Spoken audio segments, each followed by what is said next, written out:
Place a label for easy recognition of the ports. This is completely optional, but especially recommended when using our kit with younger students. Plug your 3-wire sensor connecting cables to your sensors, buzzers, and LEDs in order to connect them to your Studuino. Next, take the other end of the connecting cable and plug it to your Studuino. Make sure the gray wire of your cable is facing towards the center of the board. Every sensor uses a 3-wire cable, except for the accelerometer, which uses a 4-wire cable. Sound sensors, light sensors, and infrared photoreflectors connect to A0 through A7. Touch sensors, LEDs, and buzzers connect to A0 through A5.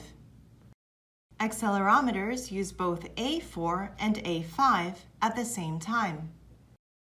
Push buttons cannot be used when a sensor is connected to A0 through A3. Thank you for watching. Click here for more tutorial videos.